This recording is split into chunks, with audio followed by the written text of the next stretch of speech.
Radio Nacional de España.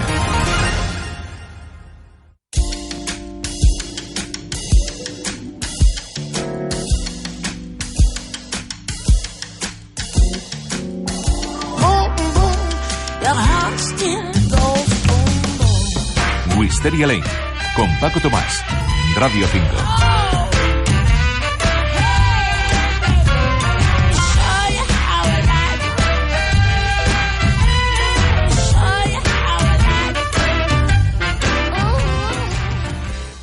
La vida en Wisteria Lane por fin volvió a la normalidad.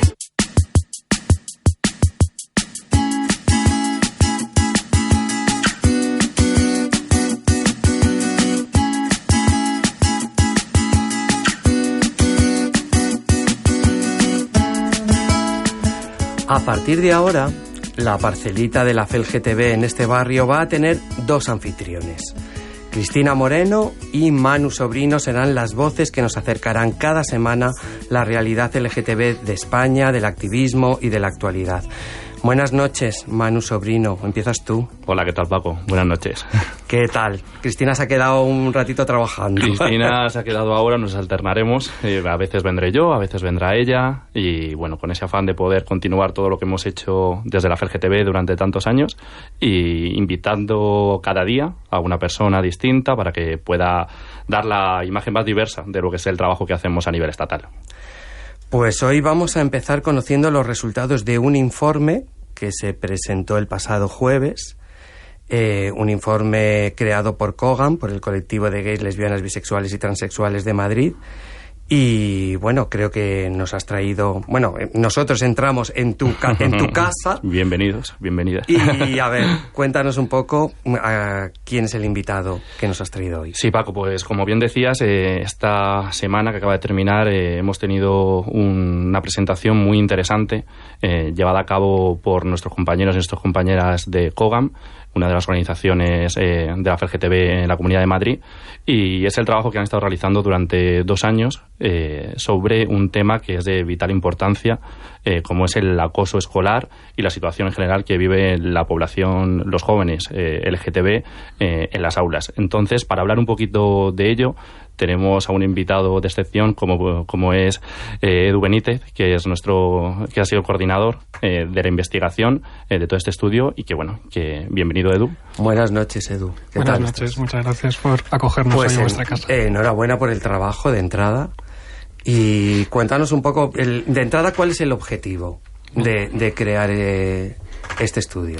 Bien, en realidad no es solamente un estudio, hemos hecho 2 estudios simultáneamente. Uno de ellos trata de continuar la línea que venimos siguiendo en COGAM desde hace muchos años, desde el 2005, en que Jesús Generelo ya presentase su primer informe sobre homofobia, y tratamos de monitorizar los niveles de homofobia en la Comunidad de Madrid. Luego, por otra parte, el otro informe es un informe más novedoso que está buscando conocer cuál es la realidad en Internet y si existe o no existe acoso escolar a través de las redes sociales hacia los menores y las menores LGTB. Uh-huh. ¿Cuáles son los datos que más os han llamado la atención? Bueno, pues yo creo que uno de los datos más llamativos es que un 80% de los alumnos y de las alumnas siga estando dentro del armario. Creo que es un dato que clama al cielo a estas alturas de la película, y cuando ya parece que todo está conseguido en la escuela, la realidad es que no, que muchos menores y muchas menores siguen teniendo miedo a decir abiertamente que son LGTB y a vivir su sexualidad en libertad. Uh-huh. Yo no sé si vosotros sabéis o Manu sabe o tenéis, no sé si existían datos anteriores que os hayan permitido realizar algún tipo de comparativa para saber si hay más o menos homofobia que hace 1 o 2 años. Sí, en este primer estudio estamos comparando con el del 2013, que ya se presentó también por COGAM, y la realidad es que siguen manteniéndose los niveles de homofobia y sigue manteniéndose el porcentaje que está dentro del armario. O sea, ¿no ha cambiado nada? Desde el curso 2012 seguimos igual, no ha habido cambios.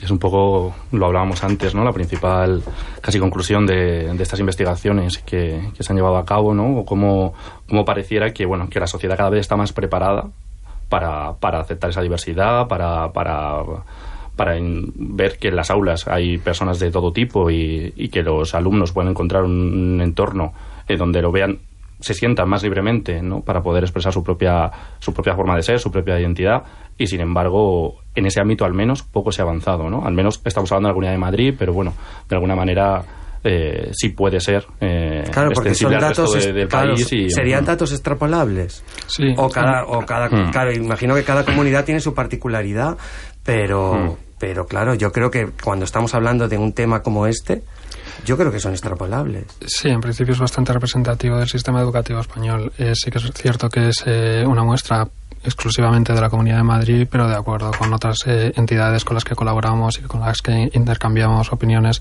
parece ser que esto es mantenido para todo el territorio, sí. He leído un dato que me gustaría que me confirmaseis, que es como que el 60% del alumnado ha sido testigo de agresiones LGTB-fóbicas. Sí, eso es lo que nos dicen los propios alumnos y alumnas que han participado en nuestra muestra. Ellos y ellas reconocen haber sido testigos de agresiones verbales o físicas hacia sus compañeros y compañeras por ser, o como les ponemos nosotros en las encuestas para que lo entiendan, por parecer LGTB, porque es verdad que no solamente afecta a los alumnos y a las alumnas LGTB, sino que también todo aquel alumno o alumna que desborde los cánones establecidos de género o de sexo o de sexualidad puede convertirse en víctima de este tipo de agresiones. ¿Y los jóvenes o menores trans? ¿Hay una particularidad? Sí que la hay. Sí que es verdad que en nuestra muestra el número de menores trans es pequeño, pero por lo que podemos ver es más fácil encontrarles entre las víctimas que en la población general, con lo cual nos hace pensar que efectivamente a la hora de seleccionar a las víctimas existe un sesgo hacia aquel menor o aquella menor que es trans. ¿Cuál la muestra más o menos? ¿Qué muestra habéis utilizado para hacer tenemos una muestra, los estudios? Para el primer estudio, el estudio de LGTB-fobia en las aulas, tenemos una muestra de 5.605 alumnos de 39 centros de secundaria. Y en el segundo estudio es una muestra algo menor de 2.678 alumnos. A mí sí me gustaría, Edu, que pudieras contarnos un poco esa idea de hasta qué punto es difícil cuando los chavales, cuando las chicas, los chicos en los institutos valoran si han sido testigos de una agresión, ¿no? Porque incluso lo que también el propio estudio también recoge es hasta qué punto alguien no sabe hasta qué punto eso es una agresión homófoba, ¿no? Claro. Es decir, cómo un chico de 12 años, de 13 años, cuando ve una agresión o cuando ve un insulto hacia otro compañero, hacia otra compañera, es capaz de identificar que eso viene a derivarse de esa condición o de esa percepción hacia ese otro compañero, porque ¿no? En muchos casos además tenemos interiorizado la agresión de tal manera que no la entendemos como agresión, ¿no? Sí, efectivamente, por una parte, como comentaba Manu, nos encontramos con que los chavales y las chavalas son incapaces en ocasiones de reconocer dónde empieza la injuria. Ellos utilizan insultos como maricón o como gollera teóricamente como si fuesen amigables. Tú hablas con ellos en las charlas que damos en el grupo de educación de COGAM y ellos dicen, no, si se lo digo a mi amigo, si se lo digo de buenas porque sé que no es gay. Pero la realidad es que cuando ahondas un poco te das cuenta de que siempre hay una connotación negativa en el momento que utilizan esos términos. No, ¿cuándo le llamas maricón? No, le llamo maricón cuando no se atreve a hacer algo. Entonces le estás diciendo que no es valiente, no le estás diciendo que es gay. Entonces sí que nos damos cuenta de que la homofobia está normalizada en el entorno educativo y que muchas veces el profesorado pasa por al lado de estos alumnos, le escucha utilizar estos términos y no corrige porque también para el profesorado, igual que para el resto de la población, está normalizada esta situación. Claro. Esto es algo que también interiorizan los propios alumnos, como tú comentabas. Es decir, los alumnos LGTB, por ser LGTB, no están libres de homofobia y la interiorizan. Y nos encontramos con datos tan alarmantes como que un 40% de los alumnos gays dice que siente algún tipo de rechazo hacia dos hombres que se besan. Y es su propia sexualidad. Y así lo sienten. Y no solamente con la sexualidad y las prácticas sexuales, sino también con sus propios derechos. En ocasiones nos encontramos con que piensan que no merecen tener los mismos derechos. Claro, esto lleva a una infradenuncia enorme y nos encontramos con que los y con las menores se encuentran desamparados, ya no solamente porque el entorno que hay a su alrededor no les presta una mano, no les ayuda, sino porque ellos mismos y ellas mismas son incapaces de dar el paso para pedir esa ayuda. ¿Hasta qué punto? Uy, perdona, Paco. No. ¿Hasta qué punto es importante, ¿no?, que los profesores tengan un tipo de formación específica para incluir esto en las aulas? Pero es que ya no es para que el resto de compañeros y compañeras dejen de discriminar o de acosar a otro de ellos, sino para que los propios chicos y chicas se acepten a sí mismos. No es como un paso previo. ¿Hasta qué punto una persona que considera que se merece esa discriminación, ¿no? Hasta qué punto dicen, bueno, yo no tengo los mismos derechos que mis compañeros y mis compañeras, ¿no? Yo que me digan esto, pues bueno, pues si yo me comporto de esta manera y el profesor no le dice nada y siempre ha sido así y no hay ningún contexto donde yo pueda expresarme de otra manera, pues será que me corresponde eso.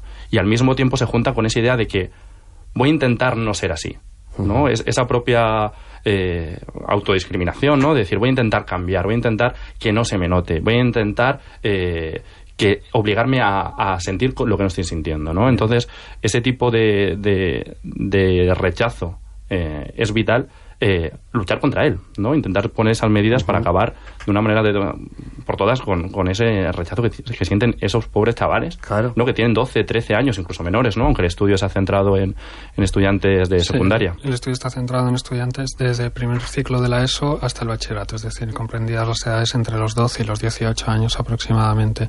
Y sí, como bien dice Manu, es esencial que exista una buena formación del profesorado, porque ese es otro de los principales resultados que obtenemos. La mayor parte de los profesores que están colaborando en esta investigación dicen que no han recibido ningún tipo de formación reglada que les ayude a enfrentar este tipo de situaciones, con lo cual nos encontramos con un profesorado que tiene formación si él la ha buscado, si ella la ha buscado específicamente, pero nadie se la da. Esto crea unas diferencias en cada centro y en cada aula abismales. Entonces nos encontramos con que hay una diversidad que no está siendo atendida adecuadamente. Y hay el otro estudio, que es en el que hablamos de la particularidad del acoso a través de Internet, que es fundamental. En estos tiempos es fundamental. Hace 30 años no, pero ahora sí. Sí, desde luego las redes sociales se han convertido en una extensión de la vida social de los alumnos y de las alumnas. Ya no es que sea un complemento, sino que es esencial para su propia socialización. Y nos encontramos con que hay una cifra que es alarmante, y es que un 15% de los alumnos y las alumnas LGBT lo sufre. Y un 15% puede sonar poco, pero si comparamos con otras estadísticas que han salido recientemente, como puede ser el estudio Save the Children, donde se ve que el porcentaje para la población estudiantil general es de un 5% aproximadamente, nos damos cuenta de que esta cifra lo está triplicando. Un 15% de los alumnos LGBT lo sufre. Es decir, existe un riesgo patente que hace que los alumnos, por ser LGBT, puedan sufrir ciberbullying. Sí, es que ya se te queda un poco claro, ¿no? Porque la cuestión es, ¿qué debemos hacer ahora? Que imagino que tenemos todos estos datos. ¿Qué debemos hacer ahora? Sí. Ahí está las dificultades añadidas, porque hay quien apunta a una mejora de la legislación, pero es cierto que legislación existe y hay mucha que protege a los menores. Entonces, desde el Grupo de Educación de Cogam pensamos que más que crear nuevas leyes, se trata de hacer que las que existen funcionen. Se trata de crear voluntad política para que se inviertan recursos materiales y humanos que lleven a cabo una implementación de esas leyes, porque es esencial que los profesores tengan formación, pero para eso es preciso contratar personal que les forme y poner en contacto a esos profesores con ese personal. Por ello, reclamamos que en las ONGs que dedicamos tantos esfuerzos a este tipo de acoso específico, que invertimos tanto esfuerzo de nuestros voluntarios y voluntarias en que se luche en la prevención y en la detección y en el abordaje del acoso escolar, se fomente más ese tipo de iniciativas y se provea con recursos tanto económicos como materiales a estas asociaciones, porque de otro modo es imposible llevar a cabo esta labor. Tenemos una demanda que excede nuestra capacidad de gestión. Prometía ser una tarde interesante en Wisteria Lane.